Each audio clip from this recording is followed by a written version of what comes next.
messages. And I have a special friend with me, JennRene Owens. She is a social worker with years of experience. She's an author. She authored Red Sea Situations, and she's also a teacher and coach. She wrote a course called The Rhythm Centered Life that is just a wonderful experience to go through. And she's formed a few really neat groups to help women mentor each other called Mentor My Sister. She and her husband, Tim, are counselors, and as well as the social work that she still does on an ongoing basis. So I see Sarah is with us. Hey, Sarah, it's good to have you here. Hi, Sarah.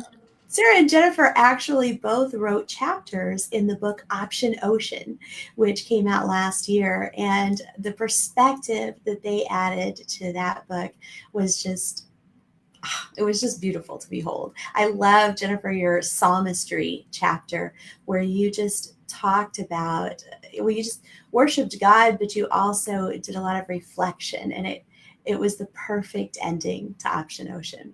Thank you. You are, to me, you just glow. Whenever I see you on camera, because we're across the country from each other, you just glow, and I just feel warm all over. But you haven't always been as at peace with yourself and as happy as you are now. Can you take us back to a time before you were who you are now, and bring us through that process?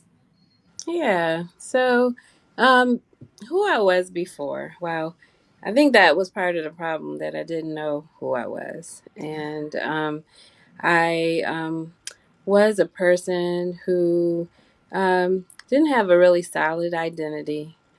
Someone who was very depressed. I was depressed for probably about a good 10 years in my life. And just found it very hard to pretty much get through the day. I was a Christian, but I wasn't happy, and I wasn't in a really good relationship that honored me. And so I was challenged, with some identity issues and just trying to find myself. And it seems like when I think of it now, it seems like a whole different person. Like I don't really know that person anymore because that person wasn't very happy, and that person didn't know about self care, and that person didn't know how to honor herself. So, yeah, just really interesting. I can imagine. So you said you were in a relationship that didn't honor you. Hmm. How do we get into relationships like that? Hmm. What makes us allow ourselves to end up in situations where we're not honored and we're pulled down? Well, I think sometimes when we just move too hastily, and we don't really have a goals for our lives, sometimes we tend to just move very quickly, and we don't plan things out. And so I think don't really have any regrets because that person that I was with, that person was my best friend at the time, and I think it was more about me just really not being able to be in tune with who I was as an individual and know what I really wanted out of life. And thusly was able to fully go after it like I needed to. Um, I didn't have a group of mentors or people around me to say, hey, wake up, get challenged, what are you doing to yourself?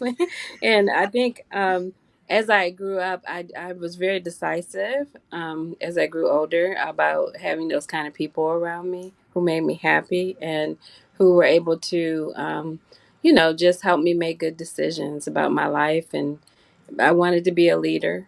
So I think when you have no direction in your life, and it's very hard for you to kind of figure out the leadership piece and to determine, oh, I can take the initiative and do this. I don't have to sit around and wait on anybody to make it happen for me. So, It's funny when we get married, sometimes we expect the other person to lead us or Mhm. we demand that the other person go with us in a Mhm. direction that is really just for us.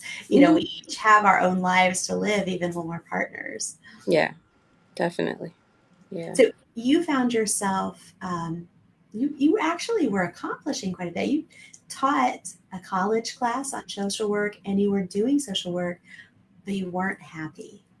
And what changed? Well, I was happy in my job. I was a school social worker for 10 years. And right near the end of that stint of doing school social worker, I call it a stint, um, I went to South Africa and it totally changed and revolutionized my life. And I could not come back the same person. I could not figure that piece out about why I was even that person that I was before once I got in tune with who I really was. And so it's just my identity story, to be honest. I totally shifted my mindset about who I was and being in touch with people who were African, fully African, and not American. I think that totally shifted my paradigm. Really? Yeah. So, what did you wake up one morning and say, I'm going to South Africa? Actually, you did Oh have a no, dream, didn't you? not at all. Yeah, it started with a dream. That's all it started with. You did wake A up one dream. morning and say, I I'm did going. wake up one morning with a dream. That's so funny. Uh, yeah, it was a very spiritual dream. During this time that I was very depressed, I would have dreams like galore, and I would literally get up, write my dreams down. I had a book of dreams, so I literally like some of them. It seemed like they would come true, or at least there would be signs or messages in them, and so. I had learned and cultivated a desire and a relationship with God where I was like, if I have a dream, I'd be like, hey, God, what was that dream about? Right. And so I had a dream that I went to South Africa. And actually, I went to Africa. I didn't know where I was in Africa, but I got off a plane. I was with a very attractive gentleman who I assumed was my husband at that time. And there was another woman that I knew who had been a part of my life and a mentor for me, a very significant one. And she was very much attached to my identity as well. And so had this dream, woke up from it. I was like, whoa, that just seemed like a very awesome dream. And the dream was just about me setting foot on African ground. And I was like, the sky opened up and all the stars and everything came out. And so I was just like, that's amazing. So I was like, what is that about? I'm not going to South Africa. I can't be, whatever. And I remember asking God, and I heard God say, literally in my spirit, I heard pronounce, you're going to South Africa, believe me for it, even if you don't believe, and just begin to praise me for it every day. So I did. I began to praise God every day, brushing my teeth in the mirror and singing and doing whatever. I would just thank Him every day. And there was a prayer that I was praying around that time. It was called the Prayer of Jabez. And the Prayer of Jabez was very significant. It's about a man who prays that God bless him indeed, enlarge his territory, and just really, bless him so that he can make a difference. And I don't know the exact scripture. I'm sorry, I don't have it in front of me. But it was a beautiful scripture, and I would just hold on to that prayer. And so, literally, that was 1 year. The next year, I was in the fall of November of 2003, 2002, Okay. and I remember walking through a building that I was getting ready to go from work home, and there was a gentleman standing right by the door, and he smiled at me and said hello, and I said hello, and I knew he was from another country, and he basically just wanted to.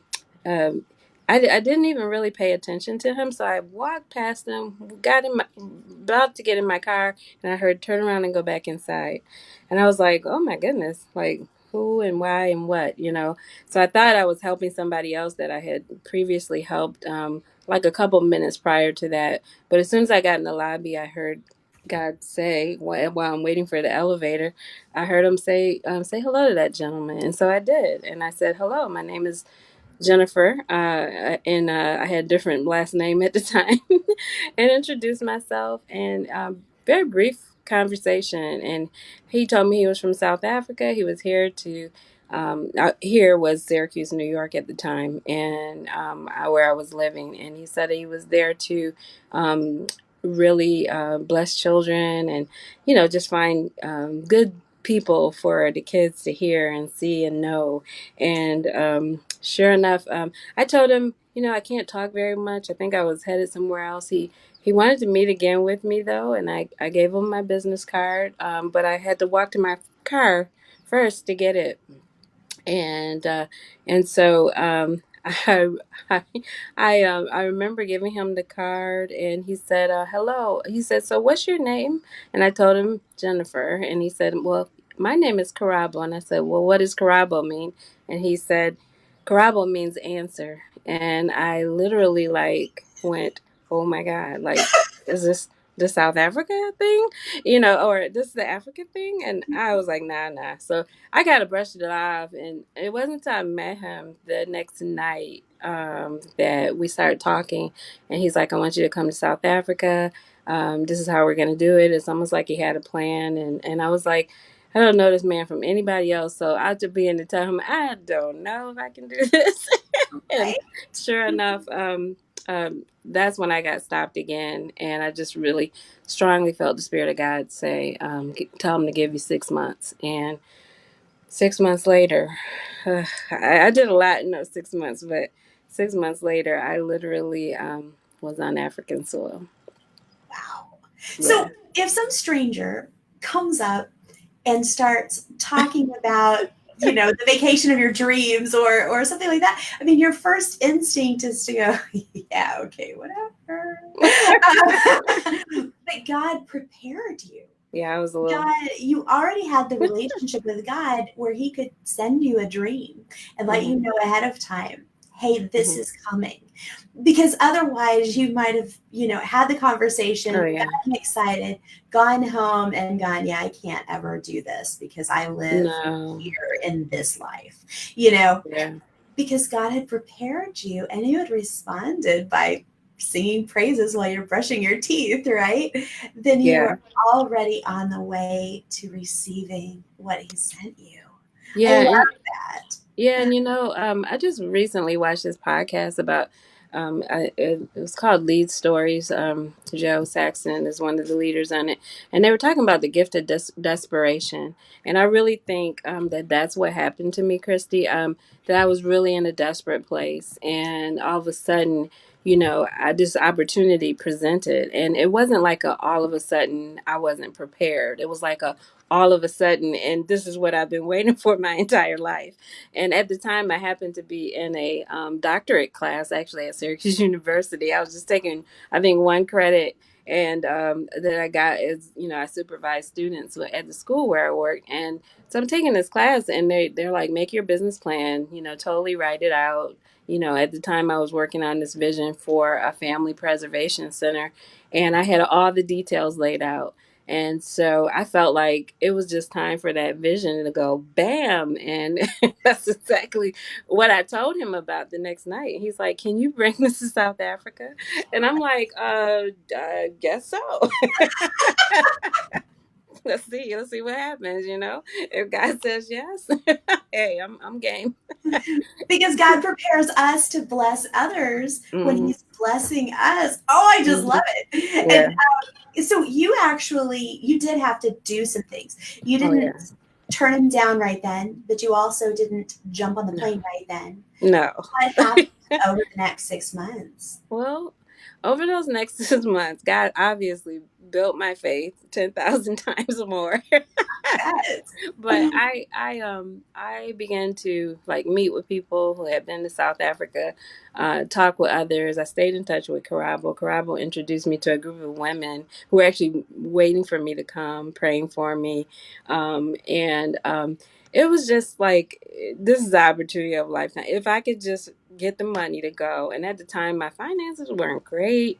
But God started just bringing people in my pathway to bless me. And, and he said, start telling people you're going to South Africa. I was like, Lord, are you serious? Like, really? It's like I'm hallucinating. But I did it. And, and sure, I would say, yeah, I'm going to South Africa. And they'd be like, when? Well, the Lord said May. So that's, I guess, 6 months later, where the time we said it initially. And literally, like, I had one of my girlfriends at the time, Jeannie. She was a good friend in Syracuse. Her sister was a principal at one of the schools in Syracuse, Pearline, and she came to me and said, one day I was getting honored, that's what it was, for a leadership award at the YWCA in Syracuse, and she brought me some flowers, and she said, hey, I heard you're going to South Africa, and I was like, yes, and she's like, so when are you going? I said, when the Lord says the same. He said May. And she goes, well, what can I do to help you? And I never heard anybody ask me that question, not like that. To me, that was a huge request. So I said, you tell me. That's exactly what I said to her. That was my answer. And she began to tell me how she could help me get to South Africa. And I was like, okay. And so, basically she arranged two parties for me, one in the community and one in the community where I worked and another in the community where I had family and friends. And people just came out of the woodwork and donated towards this vision. And that same week, I got all the money that I needed to go to South Africa. When the words come out of your mouth of going to South Africa, your Mm-hmm. whole face just lights up. And if it did the same thing then that it does now, people had to be just throwing money at you. But I Oh love my your God. response to her because Mm-hmm. we overthink things and Mm-hmm. overplan. Yeah.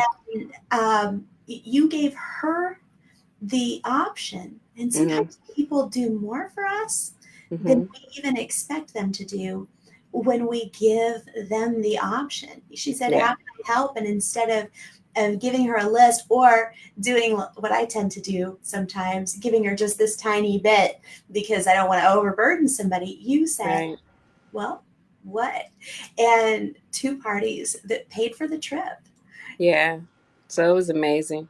How I did it feel mean, when you stepped off the plane? Were you stepping off the plane next to the big, tall, handsome guy, or was that God that was in your dream? I want to um, know who this was. that might have been, what's weird is that vision. I believe in visions and I believe God gives them to us and they do come true exactly like He intended.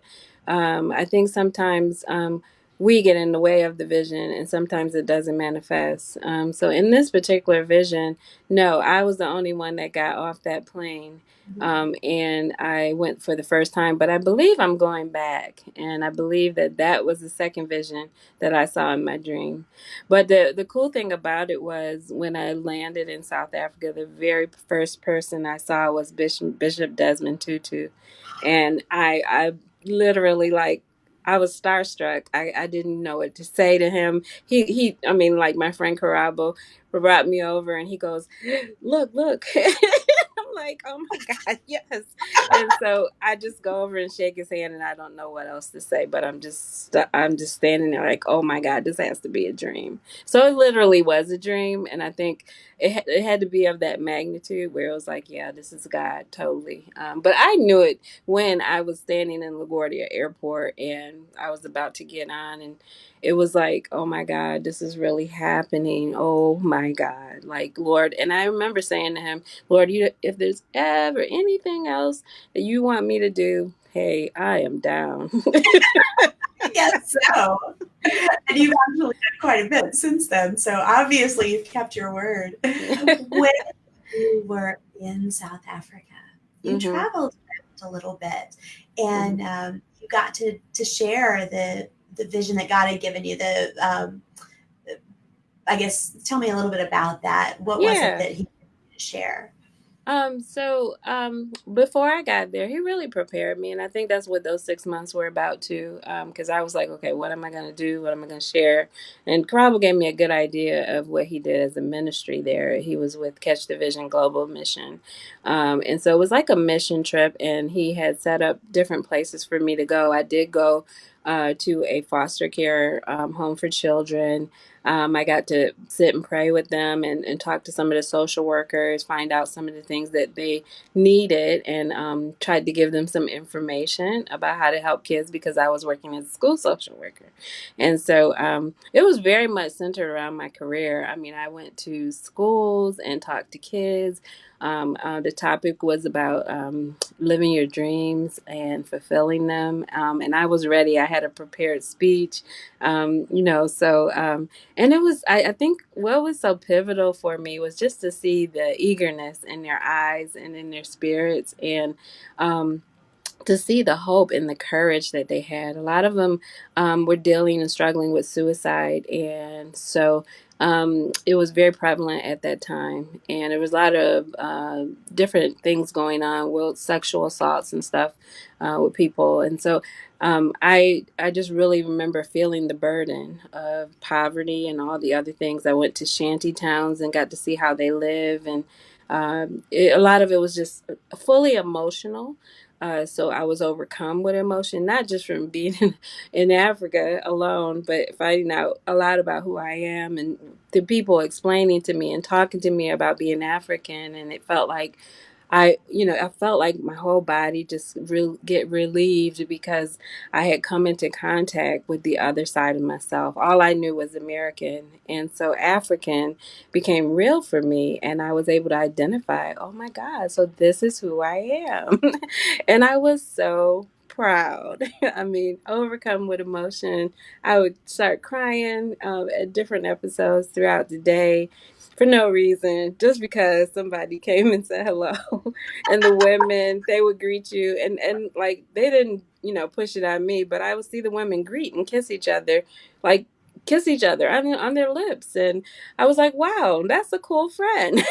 And there's nothing wrong with that. But it was just But that's about as far. yeah, exactly. But to see that that's the kind of intimacy that the women in Africa had with one another in South Africa, that really just flipped me out. And I was like, I got to bring this intimacy back. There were several other ways, and it wasn't so much the kissing, but it was just the fact that these women are close. They hang tight. And what can I do to bring that sense of intimacy and enjoyment and bonding that they have with one another? Because they bonded with me instantly. I wanted to bring all of that back to America. Well, and they teach each other and learn from each other and hold each Hmm. other up. I mean, Yeah. like you said, you're looking at extreme poverty. You're talking to kids who've been sexually assaulted or who are thinking of Hmm. suicide. All of Hmm. this, boy, it's so much easier to handle when you're in community with people, when you can Hmm. distract each other sometimes, when you can help each other sometimes, when you can just be there.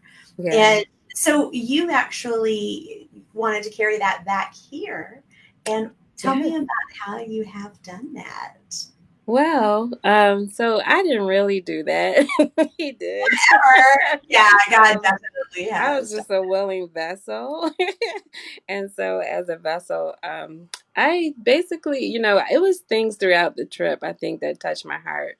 And one of them was, going through Senegal and seeing the women in their royal robes and their turbans. And it was so many of them. Like we had a layover before we got to South Africa. And a lot of the women just looked so regal, and it was like a ton of them that came on the plane going to South Africa. And I was like, where are you guys going? And they were like, we're going to a conference in South Africa. And they're just beautiful. And I was just in awe.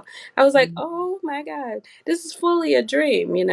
So I was really overcome with just like, so what are you going to do? And asking all kinds of questions and teaching. And they were going to share, and they had ideas about self-care and all kinds of things. And I was like, wow, this is awesome. And so I don't know, it was just the all the relationships that I had were positive. Not some of them were not so like, but those aren't even worth mentioning. But most of the ones that I had were positive, and it was just great to see that these people in Africa, they have vision, right? And like when they have vision, they undertake things and they make it happen. And so I was like, yes, this is what I'm gonna do. So I got back on American soil, And I remember walking back into my depressive life, and I'm standing there in the kitchen.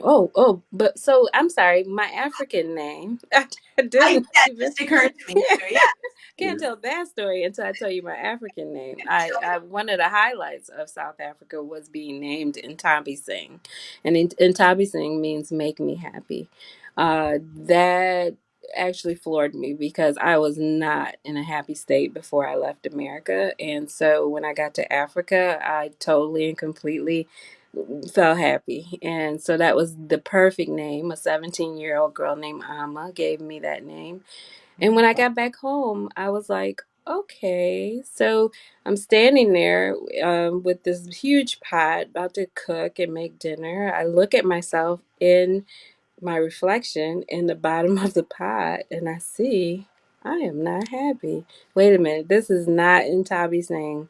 And so they had called me that name every single day since they had named me. And I'm like, that's not in Tabby saying. So I immediately said, I can't do this anymore. I can't live this life. And I chose to get out of that relationship and move on and live my life as Ntabi sing. So yeah. Wow, that's a hard decision, but boy, I tell you what, when you discover um, when you discover who you really are and how Mhm. you can be, Mhm. there's not really any going back. Mm-mm. And there were issues in that relationship that weren't healthy at all. When Well, I you wasn't healthy, and I think that's the main thing. That if I'm not healthy, then the relationship is not healthy, and so I could not commit if I wasn't healthy, and if I was not growing and being healthy in that relationship, and I didn't see progress of that, I couldn't do it anymore. So it had to stop.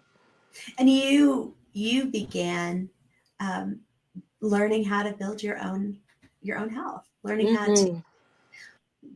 I mean, all these years you had been doing social work, you had been helping other people talk through their Mhm. issues and find resources, and Yeah. you began needing to do that for yourself. Yeah, and so I think, being that I was in such a depressive state, and coming back, like you said, what made me, want to do things. Well, there were several things that happened before I even got to Tulsa, and I started doing things like mentor my sister or really building a community based kind of group where women got together and came together and did wonderful things for each other and as leaders and mentors and supporters and encouragers. I had like several steps that I took. I mean, I left Syracuse and I went to a girlfriend community in Maryland where a bunch of women just took care of me after the women in Africa taking care of me. And I was like, oh my God. And they literally took care of me because my finances, just different things in my life started going awkward, it seemed, before I got translated over to Tulsa, Oklahoma and Texas. But I had all of in every community, I had a girlfriend community, and I thought about how special those communities were. And I kept saying, wow, I have to keep these kind of communities and hold on to them and build them even so that women can thrive in them. And I don't think I could say it often or loud enough that we need a community of people besides our mate, besides our, Hmm. whatever kind of intimate relationship we're in. We Yeah. have to have, whether you're male or you're female, those communities are going to look different, but you need it. That Yeah. makes us healthier in the long term. And you have to nurture those relationships when you don't need them, Right. right? You Hmm. have to go out of your way sometimes. Sometimes You they're do. inconvenient, Yeah. but the benefits are life saving Hmm. sometimes. And I Yeah. mean, I remember I had a pastor whose mom was 92 years old, and she couldn't get out of the house and drive anymore. She couldn't do a lot of things, but she had a list of people she called every day just to make sure they were still okay. And Hmm. because of that, a lady's life was saved who had fallen down and couldn't get to the phone. And my pastor's mom, when she called, she didn't answer. She got a hold of the lady's kids, and her life was saved. Mm. So you never know how that Wow. community is going to Help benefit save you. I love Mentor My Sister because Oh the my gosh. conversations that we have, and you set this up on a virtual, we can go on and send a video to each other and Mhm. watch each other's videos at any time because we all have Mhm. busy lives. But the Mhm. conversations we end up having are so neat. I mean, just they stimulate my mind, they They're stimulate my relevant. heart, and they're, Yeah. yeah, very relevant. Relevant. Yeah. You know, when I was leaving South Africa, there was a Mhm. woman next door to my friend Keneilwe, and she was her neighbor, and she brought me over a mirror. She wanted to give me a gift before I left. And this is exactly what she said to me. She said, "Please take this." And she said, "Every time you look into this mirror, I want you to remember how much you make us happy." And literally, my heart just burst because Intavi saying, "Make me happy." Oh my God. So, and I kept that mirror. And so I was like, that's what that reflection did. You know, when I was in the kitchen, standing there trying to figure out life, I saw my reflection and I remembered I am supposed to be happy first. How can I help make others happy if I can't be happy myself? And so that did it. Beautiful. Yeah. Do you have before we wrap up, you did do the rhythm centered life, which I find Hmm. just so valuable. Hmm. What is in a time like this? Now, number one, I love that you were already developing virtual community with people all Hmm. over the world before everybody was quarantined and had to learn how to use Oh, technology. yeah, I guess so. Um, but at the moment, if someone is um, feeling alone or they're having that Hmm. depression, where either depression does two things. On the one Hmm. hand, it can cause thoughts to just go over and over and over and over in our minds, a Hmm. self-defeating Yeah. thoughts. Yeah. On the other hand, it can make us feel just completely blank and Hmm. just are just dead feeling. So Hmm. if I'm going through something like that, what Hmm. is a simple self care thing that I can do to begin the process Hmm. of moving forward? Well, you know, it's very important you talk to yourself first of all, and what you tell yourself is going to have to be positive. So I think one of the things that helped me, and I tell this story to all my clients who are mothers, and I'll tell them, hey, you know what? When I got really sad, I would put my affirmations on the wall all around my apartment, and I would literally speak them out loud every single day, and I wouldn't stop until I got through every affirmation that said a positive thing about who I was. And so your identity shifts. Even when you're depressed, you get a foggy perspective about who you really are. So going to South Africa broke literally my depression because I knew who I was. I found out, Yeah. wow, this is who I am. Then what am I doing in this? When I got back to America, it didn't fit. It just didn't fit with who I was. And a new name, a new identity, and I just couldn't do it anymore. So I think once you understand your worth and you start understand your value, you're able then to begin to shift, you know, some of the things that you once thought while you were deep in that depression. But that takes help sometimes, and it's not always something you can do by yourself. True. You actually worked with Sarah and our friend Meg Hmm. to host a shine weekend Hmm. with the Oh theme of yeah. diamonds. And Yeah. I will never forget two things about that weekend, Hmm. which were super powerful for me. Yeah. Number one was either you or Meg had a list of identity phrases. Blockers. Yeah, identity blockers. Yeah. Well, there was identity blockers, and then there was Oh. identity phrases that were Oh, in okay. line with scripture. So here's Hmm. a scripture, and Hmm. here's how it relates to me. I am Yeah. this. God Yes. says this about me, Right. and we don't. Right. Our relationship with God is Mhm. about God, right? I mean, Mhm. truly, He's the one worth worshiping, and so some people resist Mhm. uh, accepting good words about themselves. But Mhm. you said a moment ago, how can I love others the way I should if I don't love myself? If I'm not taking care of myself, how can I make other people happy if Mhm. I'm not Whew. choosing to try to make myself happy. Well, You that give works me in our chills. relationship. God, God does amazing work. Have you Mhm, seen a butterfly? Right. And mhm, so he created mhm. us and he enjoyed that process and he loves the result. Yeah. And if we don't recognize that and Mhm, accept that truth, mhm. then it's not that we're being humble, we're being obstinate. And it's so much easier to, hang out with dad when we understand how much he loves us. Yeah. And so you guys did, you talked about identity blockers, and I think it was Mhm. Meg that came up with the identity scriptures. I still Yeah. have that actually out in my Awesome. office, and periodically I look at those verses. And I have the other thing that really was just a beautiful thing about that weekend is that throughout the weekend Mhm. we observed one another. We Most of us didn't know each other very well. I didn't know anybody very well except you and uh, maybe Donna at the time. And now Mhm. Sarah's just a really good friend of Good mine, friend. Yeah. and I adore just everybody that we hung out with. Well, at the end of the weekend, you made space for us Mhm, to appreciate each other, for us to say the things we had mhm, noticed mhm. about one another. That was And so that, cool. oh man, that filled my bucket, let me tell you.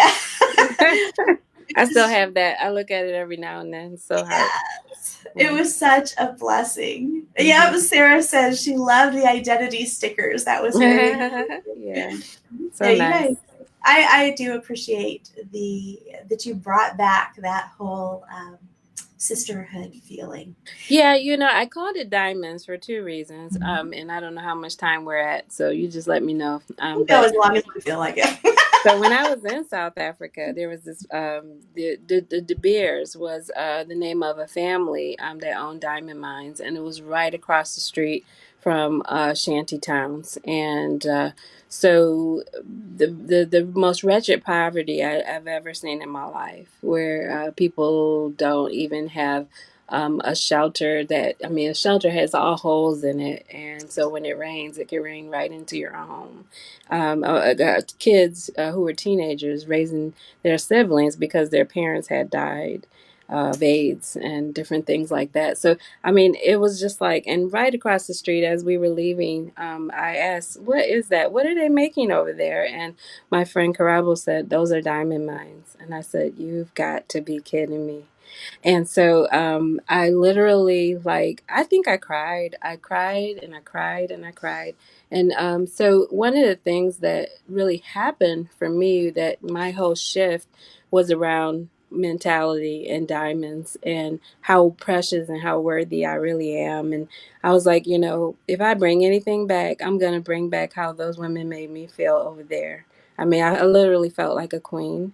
They served me. They treated me like a sister. They treated me like they know me all my life, and they only knew me. I was only with them for probably about 36 hours. I was literally there 3 weeks, but for them, 36 hours. And every woman that I came into contact treated me like her sister, and so I'm like, oh my God, like so. I when I wanted to do the retreat in Tulsa, I was like, oh, diamonds, no thought to it. We go through things in life where we get all kinds of mud and dirt and things kind of, we feel like, oh, I don't know what to do with myself. Who am I? I don't have any identity. I feel the worst person ever. And, when you dust off all of that dirt and all that stuff underneath, um, hence the second reason, like there's a diamond underneath. There's somebody fully worthy of honor and value. And so diamonds was the name of that retreat. I just wanted to make sure that what people saw like other people see in you, that you saw it in yourself. And so that was why we did that little exercise where people just kind of exhorted you and appreciated you and told you who they thought you were. That is just a very, very special memory for me. I Mm-hmm. have a question. Mm-hmm. So, when you were over there and you're speaking to people who live with holes in their roof and who live with dirt floors and Mm. who are just doing, if they made it to school instead of having to go to work at a young age, it was a miracle. Um, you talk to them about living their dreams. What kind of dreams do they have? Oh, wow. They How had a do lot. they live their dreams? How would you address that? So here's what you need to know about African people. We are dreamers. Um, And I think here's the deal. When I went to them, I said, "Here's how I know you. I don't know how you know you, but I know your history, and your history is kings and queens. Before even slavery came around, you were kings and you were queens, and so I get my honor and my dignity and my value from those kings and queens. What about you?" And they begin to light up, and they begin to tell their dreams. And so they begin to talk about, oh, I want to, bring people back to Africa to teach them about the value in this country. I want to build buildings and help my people. All of them want to do something that was communal. We are a communal people, and they definitely wanted to get through college first. They wanted to begin to build and help others, help their families. There had been, because of apartheid in South Africa, there had been generations and generations of people who did not go to college and who were uneducated. And that's what Nelson Mandela broke. And so these were a generation of young people who were coming out of poverty because there was no education, nothing to build them up. And so literally they had dreams to go to college and be that business person, start their own business, be an entrepreneur. So they were dreaming. They had a lot of wonderful dreams that they told me about. that is wonderful. And there are resources. Hmm. I mean, there are corporate resources. There are things Hmm. like Compassion International. There are Hmm. resources, Hmm. but just like in our own lives, when we go Hmm. through a period of time where we're beaten down, Hmm. we stop feeling like that person who could succeed, that person who could shine. Hmm. And we have to be reminded of who we were before and who we really are, Yeah. and that we're bigger. But just like Hmm. that is in a smaller scale in our own life, that's in a societal scale also. You had to take them back to who they were originally Right, right. and remind them that they're absolutely capable Yeah. of that. And that's beautiful Isn't that that amazing? I Yeah. love that. I Thank think you. that's essential for everyone. I really do. And I think that's what God does with us sometimes, because even as I talk to him about, dealing with this COVID crisis, and he says, just go back to who I made you to be. Do you realize I made you from the dust of the earth? That in and of itself is a miracle. And then, I make commands for you to have dominion. You can have dominion over things on this earth that are they're small things in comparison to what God has called you to do. And this, just because COVID is happening, that doesn't stop it. And so that's why I've been online and talking to people and building them up and encouraging them, because I'm taking dominion. I'm trying to put back in the earth what I feel like the enemy is taking away. Mm, preach it. I love it. Preach. So, Look, oh, don't get me started. so tell me now, just for our listeners, how people can make use of your resources. How do people get a hold of you? Um, Okay. how do they find out about the Rhythm Centered Life or Red Sea Situations or get coaching? Because you do actually Yeah, do coaching, even I though do you're coaching. in New York. Yeah. Yes, we do coaching through the Owens Group. So I think the easiest thing is probably go to owensgroupservices.com. That's where my husband and I have, had a business probably for the last 15 years, where we've been doing coaching and teaching young people and running groups and different things like that.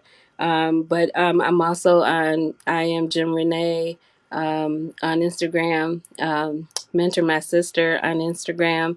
um, you can find me at theblessednessofbeing.com. That's my blog. And like you said, the rhythm centered life. I have a self care course. I have a couple of courses online at coursecraft.com. And so I'll put all the links in the Facebook link, and we can kind of just let people see what I have going on there. But I'm a teacher. That's what I do. And the value of teaching kind of blew up 10,000 times when I was in South Africa.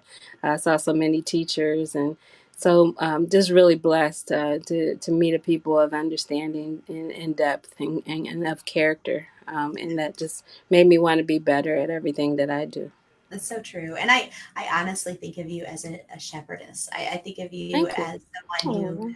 you don't just, teach information, you guide, and Hmm. you get to where people really are and Hmm. lead them, and help them walk on their own feet, right? But towards Yeah. safety, towards the greener pasture. So my mantra is, "You are not alone." When I was in my depression, I felt very alone, and I want people to know that you are not alone. And so that's what Mentor My Sister is all about, and helping people to understand and know that you do not have to ever feel that you are alone. I've literally had dreams about that, so I know that's a call of mine to help people not feel alone. That's right.